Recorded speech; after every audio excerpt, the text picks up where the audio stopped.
Okay, so can you see my screen? Can you hear me well? Yeah. Great. So we're gonna talk about the open source and attack vector. Nice to meet you, everyone. I'm Idan Wiener. I'm happy to be here. I'm the CEO and co-founder of Elastria. 7 years in Naval Academy, like to protect the open source environment and SAIL. So let's start. So everybody use open source. It's basically amazing. It's everywhere. Organizations want to use to move fast and not develop the code from scratch. And in fact, 90% of the code comes from open source. So it's basically everywhere. But the question if it's a safe place, and we're going to discuss about it with a few examples. So when a developer tried to download open source library, basically asked for a package, as you see here. But developers are not asking for additional packages or dependencies, and the risks are there. So in fact, if I'm a developer, I'm downloading this package of JS, you see a lot of other dependencies that may be malicious or dangerous to organization. So when I'm a developer here in the terminal and I'm installing a package with this name, I'm adding this amount of packages with these contributors in that kind. And you can see the releases on NPM, which is a Python repository. You see the numbers. This market is skyrockets. And of course, developers don't need to write the code from scratch. They just use those packets of code, download them, do manipulation, and you have a working product. This is amazing. But when we look on open source risks, everyone talks about vulnerabilities. And when you see the iceberg here, you see a lot of others, let's say, risks of malicious code that people not really know about. So, for example, typo squatting, you see there. This is a case when a developer tried to download an open source package and it has a typo. So if he tried to download a package called Moment and he writes Monet, Monet is a, let's say, malicious library that can crash the application on production and can lead to 0-day. So by a simple mistake, you can lead your organization to attack. And this is not a CV or weakness. So not everyone familiar with those cases. So we see this malicious code or 0-day attacks at the next, let's say, stages or next attacks on developers and organizations. And so this is one example. I have a few. You can meet Faisal Salman. He's a maintainer of a package. By the way, maintainer is someone who maintains the package, update it, fixing bugs, doing it for free because he believes in open source. He can do it maybe 15, 20 hours a month. And he has a, let's say, a very famous library that he maintains. He maintains it for 10 years. And this is amazing. I mean, 10 million weekly downloads. This is crazy numbers. And it used by millions. I guess you're using that as well if you are developers in organization in average. And on this date, you can see this memo from Russian underground about hijacking his account because he didn't have two-factor authentication. Basic. And a couple of weeks later, Faisal understood that someone hijacked his account, but it was too late. So very easy way to approach, hijacked his account, and just incorporated malicious code inside his, let's say, library and an open source project. 2 weeks later, on this date, another famous case, 2 NPM packages with 22 million weekly downloads found backdoored. This is Core NRC, very famous case. Same drill, 22 million weekly downloads, as I said before. Same malicious code, more and more attacks via the open source. So it's pretty easy to do it. And I like this case about Brandon Miller making positive impact contributed to this NPM library. 1 million weekly downloads, still a lot, and maintain this package for 8 years. On March 7, 2022, the Russian-Ukraine war, Brandon added a new functionality. You don't have to be developers to understand what exactly is going here. You can see Russia and Belarus. basically, that's what happened to someone who tried to download open source library from Brandon, if it's from Belarus or Russia, just, deleting everything. And then there is a discussion that rose about if it's open, why open source, and why, it's safe and it's built on trust. And now it's with politics. So Brandon said, listen, guys, I'm maintaining this package for 8 years. You don't have to download it from my own. You can use others. And this is another discussion maybe we can talk about later, if open source is safe or not. But this, let's say, world was built on trust, but it's not a safe place anymore. Everyone can do whatever they want. And that's why we need to protect it and, think twice before we are using that. This is a case that made by Illustria. Basically, we are scanning and find lots of, let's say, misconfiguration. And with one of our POCs we did for a potential customer, we saw expired domain risk. So think about a specific open source library that has a specific maintainer, like I showed you before, and this maintainer forgot to renew his domain. It can happen to everyone. So basically, we tried to buy the domain and we succeeded for almost $9. And the next step was to retrieve the password through the Git, and we succeeded again. So after, let's say, $9 and 20 minutes, we hijacked the account and we are the official maintainer of this package. If we talk about impact, this package is in use with 1,000 organizations with more than 4 million weekly downloads. So think about the impact here, and what we could have done. We just can inject a virus, exe file, whatever we want in this library. And if I'm a developer in those 1,000 organizations, I'm simply going to upgrade a version because I'm see this reputation of this library. This sounds okay. I'm already using and consuming this library. So this is a classic zero-day attack, like Cam Scanner, SolarWinds, etc.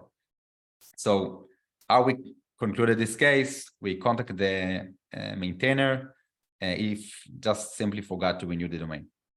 It can happen to everyone, and he got a lot of emails, but he's not a security expert.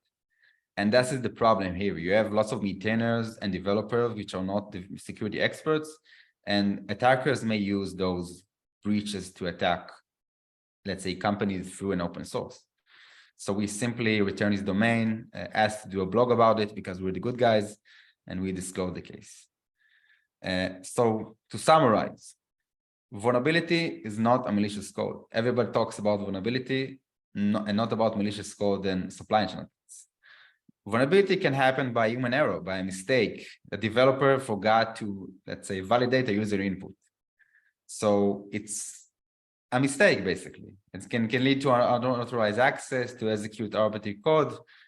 On the other hand, malicious code is intentional to harm and damage the organization. It can be viruses, Trojan horse, ransomware, etc.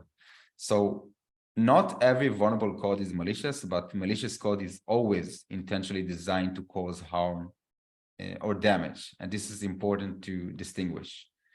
Back to the iceberg we talked before, you have to remember what is malicious code, those cases, those misconfigurations, those mistakes that could lead to zero-day attacks, which is not a vulnerability, it's not a CV. And those are the new threats also by Gartner for 2023. Action items for tomorrow morning. So first of all, SBOM for visibility. SBOM is software bills of material, basically to scan all of your open source environment and get you like a visibility about the usage of open source. You can do it tomorrow morning. The second is to use open source security vendor to help you protect again the next attacks. And third would be to educate the R&D, talk with the developer, with the R&D, to think twice before consuming open source libraries. We need to talk about it, okay? At least think about it before you're using those, because it's not really a safe place as we think. This is my email if you want to ask something or need any assistance. Idan at Illustria.io, and thank you very much. Idan, for you, I also have a question. Since it seems like open source is such a big part of the technology ecosystem, and it's relied on by so many organizations. Do you see examples when malicious actors proactively reach out to developers who maybe have been maintaining the code for so many years, they're not paid, and offer them, hey, we'll cut you a deal, just make your packages available, and we'll selectively install backdoors and malicious code, and it will get distributed and you'll get paid. So do you see this kind of behavior, which to me, I mean, it's obviously already concerning that some of them may not be as cybersecurity savvy as they should have been, leading to the examples that you identified. But I'm wondering if you see examples of malicious actors proactively reaching out to developers and trying to kind of convert them and push them to the dark side. So those are the questions, but I also encourage everyone on the call to think of your questions for Lee and Idan. Yeah, so regarding the question about let's say maintainers who maintain a package and sell it to in dark web or dark market, I know a few examples about it, but it's not huge there yet. The problem that we always find it late. So I can also refer to SolarWinds. I'm deeply concerned about SolarWinds 2, 3, 5, and 7 because this is already happening right now. You just need to find it. And I can take you to another horror scenario, which we have some agents from foreign government who working as a maintainers and now can just inject some viruses there, and this is a game over for lots of companies. So I'm deeply concerned about that, not from the point of view examples to the dark web, about other capabilities that already is happened, yes, let's say yesterday, and on a 0 day or on a judgment call, this would explode in our face. And kind of to double click on that, is there a robust solution to address some of those challenges? Because it seems like a lot of packages, a lot of maintainers, they're individuals, not part of the organization that you don't control, by the virtue of the fact that so many organizations rely on code being clean, not containing any malicious components. Isn't that a problem that's almost, I mean, impossible problem, not the right word, but it's a hard problem to solve, where so many people dispersed globally, if you don't control who impacting how your organization runs, and potentially can be used as a Trojan horse of sorts down the line. And you never really know when, if, and how this happens. Doesn't that create a huge potential problem, potential liability? And what, in your view, could be some of the ways to address that? So the lack of awareness, and I think continuous talking about it may help. We have between 7 to 10 million libraries out there. Some of them malicious, some not. Most of them not. I think the key would be to getting along together like attackers do. I mean, all vendors. So they have a few groups that combine and try to share information, and like attackers attack companies, we as the vendors should also come aboard and join forces. And I think this would be the key how to eventually win in this war. I understand. Thank you for sharing this. That's super helpful. Now, I want to be greedy. I want to open up for the rest of the group. Just if you want to ask a question, unmute yourself and feel free to ask a question to Lee and Idan. I have many questions of my own, so if no one volunteers, I'll be happy to keep going. I've just got a quick general question. Are there any scanners or other types of tools that would help us discover if our code has any open source pieces that are vulnerable?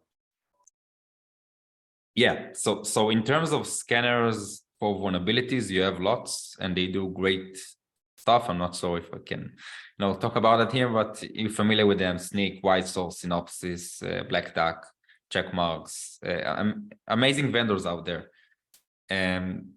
I think the next step would be also to address the supply chain attacks cases, which there are other vendors. We have good solution. The problem that some solutions, some vendors, tackle specific problems, and there are gaps between them that attackers may use, and this is, what we try to avoid here.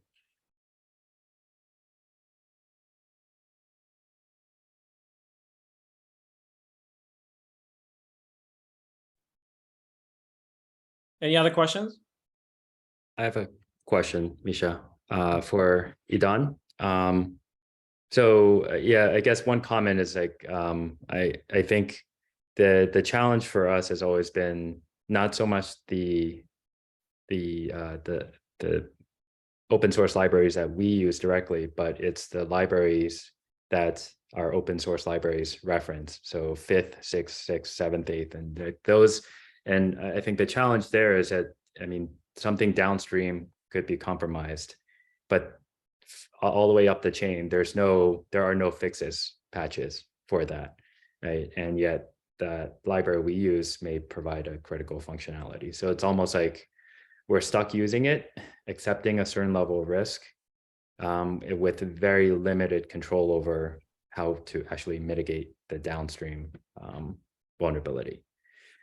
So even if we are able to identify what that is. So the question I have, so I understand vulnerabilities in open source libraries, and I think in the past 3 years, there's been a kind of rise in vulnerable Docker images and other types of images.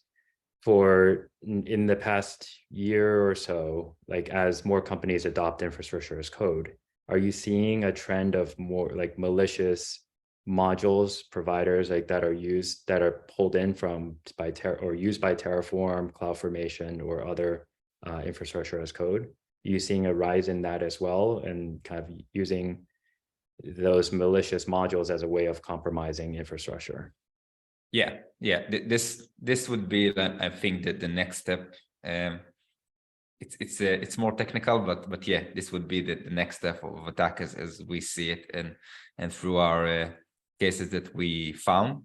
Basically, we have some mechanisms, so we have risks that pop. So we had a few of those as well.